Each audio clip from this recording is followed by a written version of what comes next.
Good. Let's start like this. Just tell me your name and the year you graduated. I'm Mike Jiannetti, and I graduated in the class of 1976. All right. How would you describe the John Carroll wrestling culture at that time, specifically the 1975 season? Well, the culture, that's a good question, because the culture was very clear. We had a gang of guys, all with talent, some more talented than others, but everybody was in the group, and everybody worked hard. We really worked hard. Tony drove us hard. The coaching staff drove us hard. And you know what? The results came out, because as Mark said, we hung in there and just kept doing it, and that's kind of the culture. What it carries on in life later, too.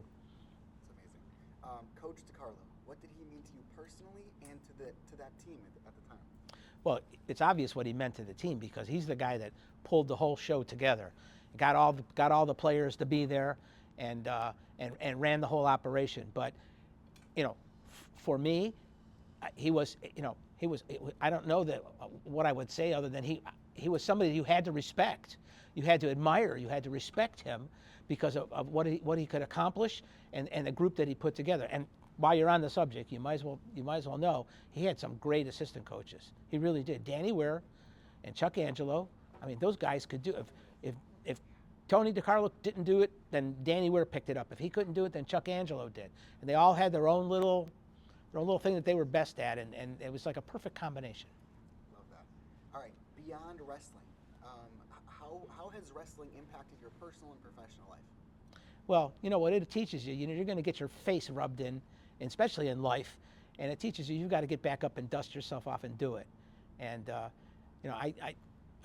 I think I follow that, because I see, just like everybody else's life, there's some days when things just don't go right, and you've had enough. But if, like Mark said, once you wrestle, everything else is easy.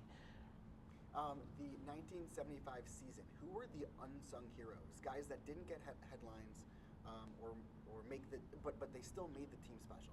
Well, I think somebody mentioned Ken Meditz. I mean, you can't go wrong there. He was a guy who did everything all year, but unfortunately didn't place in the Nationals. Al Hess is another one. He was one of the stars of the team and didn't place in the Nationals that year. And I mean, this is a little self-serving, but we had a good gang of subs. I was in the sub group, and so was Tom Maurer, and the names are escaping me under pressure here, but these are the guys that we went out there and we pushed those other guys, the ones that were able to receive All-American awards or what have you, and we did it every day. We did it just like they did, and yeah, so unsung, I guess that would be us, but I'm proud of it. And my last question is, reflecting on everything you just said, could you put your finger on just one thing, one secret ingredient? What was the special sauce that made that team so special? Brotherhood. I mean, I'll be a little more clear. There was a bunch of guys that didn't know each other for the most part. We all came from different places, and we ended up being bound together, and we did everything together, and everybody hung with everybody, and everybody supported everybody, and it's now 50 years later, and I would say most of these guys are still my friends. That's amazing. All right, so that's all from me. Anything you want to add? No, thanks. All right, you were great.